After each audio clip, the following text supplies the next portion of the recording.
Hello, welcome to my channel. I am Shakuntala. आज के video में हम बीपीसीसी 108 का एक क्वेश्चन ले रहे हैं, जो कि अक्सर क्वेश्चन पेपर में ज़्यादातर पूछा ही जाता है। काय स्क्वायर पे एक क्वेश्चन पक्का आता है। ठीक है, तो question number 2 chi square calculation का हम एक और एग्जांपल करके देखते हैं। लास्ट वीडियो में हमने एक एग्जांपल किया था, इसमें भी एक एग्जांपल करके दिखा रही हूँ ताकि तुम्हें अच्छे से आ जाए और तुम्हारा साइकोलॉजी का टेस्ट जो है बीपीसीसी 108 उसमें एक क्वेश्चन कंफर्म हो जाए, 10 नंबर कंफर्म हो जाए आपके पास। ठीक है ना। तो क्वेश्चन नंबर 5 पे हमारा लास्ट ईयर पेपर में आया हुआ है ये question. Compute chi square for the following data. ठीक है, ये गिवन डाटा है तुम्हारे पास, ये क्वेश्चन पेपर में दिया हुआ है। इसी डाटा से हम लोगों को एक टेबल बनाना होता है, जिसमें कि यही सेम डाटा हम यहाँ उठा के डाल देते हैं, बस उसका टोटलिंग कर देते हैं। यहाँ पर क्या है, एक इस साइड से और इस साइड से हम टोटल कर लेते हैं। यानी 25 किया हमारा, फिर यहाँ आ गया 45। ठीक है, ऐसे ही 16 + 14 किया हमारा, यहाँ पर आ गया 30। ठीक है, तो इस तरह से हमने यहाँ ऊपर से नीचे भी टोटल कर दिया, ऊपर से नीचे भी टोटल कर दिया, हमारे सारे टोटलिंग करके हमारा ये नंबर आ गए। ओके, तो 20 + 16 किया तो 36, 25 + 14 किया तो हमारा 39, एंड 45 + 30 किया हमारा आ गया 75। अब इधर से हमने प्लस किया लास्ट रो को तो 75, लास्ट रो को यहाँ से भी प्लस किया 36 और 39 को तो हमारा आ गया 75। तो ये जो 75 आता है ये हमारे एन होता है, यानी कि टोटल फ्रीक्वेंसी आती है।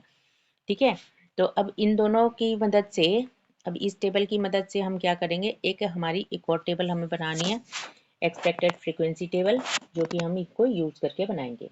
ठीक है ना।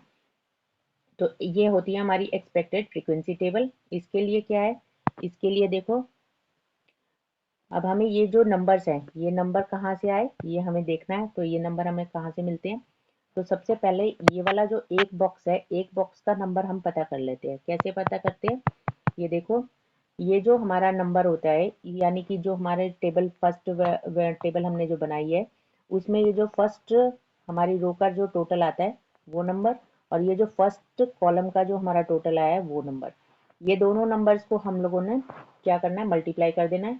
और एन जो आया था हमारा यहाँ पर बीच में कॉर्नर वाला नंबर, उसको नीचे रख देना है, और इसको कैलकुलेट कर देंगे तो हमारे पास जो है फर्स्ट बॉक्स का नंबर आ जाएगा, यानी कि 21.6 आ जाएगा। ओके, यानी 36 × 45 करेंगे और उस वैल्यू को डिवाइड कर देंगे 75 से, तो हमारा आ जाएगा 21.6।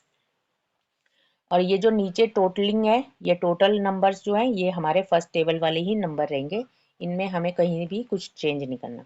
तो 36 में से जब हम 21.6 को माइनस करेंगे तो हमारा बीच का नंबर यानी 14.4 आ जाएगा। ठीक है, ऐसे ही 45 में से जब हम 21.6 को माइनस करेंगे तो हमारा बीच का नंबर आ जाएगा। ठीक है, और 39 में से जब हम इस नंबर को माइनस करेंगे तो हमारा इधर से बीच का नंबर आ जाएगा। तो ये टेबल हमारी कंप्लीट हो जाएगी। ठीक है ना। अब ये टेबल कंप्लीट होने के बाद हम क्या करेंगे, ये हमारा जो एक कैलकुलेशन करने के लिए ये जो हमारा टेबल है ये हम तैयार करेंगे। तो सबसे पहले ऑब्जर्व्ड वैल्यू जो हमें गिवन है ये हमने लिख ली। एक्सपेक्टेड फ्रीक्वेंसीज जो हमने अभी अभी कैलकुलेट करके निकाली थी दूसरे टेबल में, वो हमने लिख लेनी है। अब ऑब्जर्वेशन वाली नंबर यानी 20 माइनस 21.6 करेंगे तो हमारा O माइनस ई की वैल्यू आ जाएगी। इस तरह से हम सबकी वैल्यू माइनस करेंगे। ये 16 माइनस 14.4 करेंगे, ये आ जाएगा 25 माइनस 23.4 करेंगे, हमारी 1.6 आ जाएगी। ठीक है ना। ये रो हमारी कंप्लीट हो गई। अब ये रो जो कंप्लीट हो गई इसका ही स्क्वायर कर देंगे तो हमारी नेक्स्ट रो भी कंप्लीट हो जाएगी।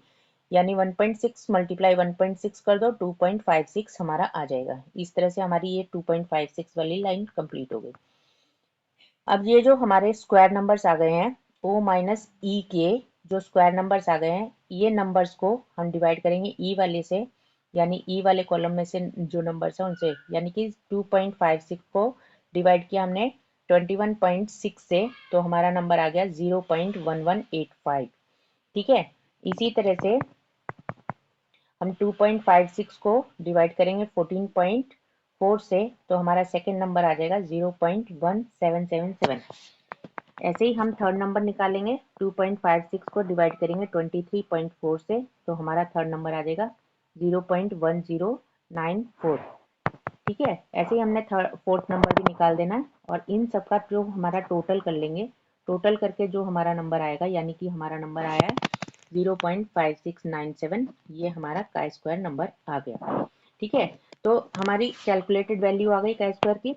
और हमारी टेबल वैल्यू क्या है? टेबल वैल्यू जो होती है हमें टेबल में से देखनी होती है। टेबल में हमारी वैल्यू है 3.84। ठीक है, वेरिएंस 1 के लिए, और का स्क्वायर 0.05 पे हमारी वैल्यू आई है 3.84 टेबल में। तो टेबल वैल्यू से हम अपनी कैलकुलेटेड वैल्यू है, कैलकुलेटेड वैल्यू ये है, और टेबल वैल्यू हमारी 3.84 है। ठीक है, ये वाली हमारी टेबल वैल्यू ये रही 3.84। ठीक, तो इन दोनों को हम कंपेयर करेंगे, तो हमें दिख रहा है साफ साफ कि हमारी ये वाली वैल्यू छोटी आई है। टेबल वैल्यू से as compare to table value हमारी ये कैलकुलेटेड वैल्यू कम आई है। जब कैलकुलेटेड वैल्यू कम आती है तो उसका मतलब होता है हाइपोथेसिस, जो नल हाइपोथेसिस है उसको हमने एक्सेप्ट कर लिया, और हमारे there is no significance difference in data, और हमारे सिग्निफिकेंस डिफरेंस कोई आया नहीं है हमारे डाटा में। ठीक है ना। अच्छा, वेरिएंस क्या होता है? वेरिएंस कैसे निकालते हैं? क्योंकि हमारे पास 2 ही कॉलम है और 2 ही रो है, तो 2 माइनस 1 कर देते हैं, यानी r minus 1 multiply c minus 1 कर देते हैं, तो और जो हमारा आंसर कैलकुलेट करके आता है वो हमारा वेरिएंस होता है। ये सब हम वेरिएंस एंड ये सब हम क्या निकालते हैं, ये हमें टेबल में देखना होता है कि इतने कितने वेरिएंस में कितनी क्रिटिकल वैल्यू पे हमें नंबर देखना है। ठीक है, तो उस हिसाब से हम टेबल में से अपनी वैल्यू निकालते हैं, और उसमें से फिर हम कंपेयर करते हैं कि हमारी कैलकुलेटेड वैल्यू ज़्यादा आई है कि कम आई है, और उसके हिसाब से हम अपने हाइपोथेसिस को, नल हाइपोथेसिस को एक्सेप्ट या रिजेक्ट करते हैं। ठीक है, अभी इस क्वेश्चन में हमारी हमारा नंबर जो है क्रिटिकल कैलकुलेटेड वैल्यू जो आई है टेबल वैल्यू से कम आई है, और हमने नल हाइपोथेसिस को एक्सेप्ट किया है। और पिछले वीडियो में जो मैंने क्वेश्चन बनाया था उसमें मेरी नल हाइपोथेसिस जो है रिजेक्ट हुई थी, क्योंकि हमारा कैलकुलेटेड वैल्यू बड़ी आई थी। ठीक है, इस टाइप से हम क्वेश्चन करते हैं, और हमारा 10 नंबर का क्वेश्चन ये कंप्लीट हो गया। ठीक है ना। अगर ये कर देते हो तो तुम्हारे 50 में से 10 नंबर तो यहीं पर एक ही क्वेश्चन से मिल जाते हैं, और दूसरा एक और क्वेश्चन तुम कर लोगे तो 20 नंबर कंप्लीट, तो इजीली पास हो जाते हो। दो ही क्वेश्चन अगर कंप्लीट करके चले जाते हो और बिल्कुल परफेक्ट करके आ जाते हो, तो तुम आराम से BPCC 108 में पास हो जाते हो। ओके, ये टेबल है, इसमें से हम टेबल वैल्यू चेक करते हैं का स्क्वायर की। जो भी हमें चाहिए होता है उस वेरिएंस के हिसाब से कौन सी रो हम चेक करेंगे, वेरिएंस के हिसाब से चेक की जाती है, और ये टेबल हमें पेपर में दिया नहीं जाता है, इसीलिए ये वैल्यू याद करके ही चले जाओ तो बेहतर है। Please subscribe and share my videos and like my videos. Okay, thank you.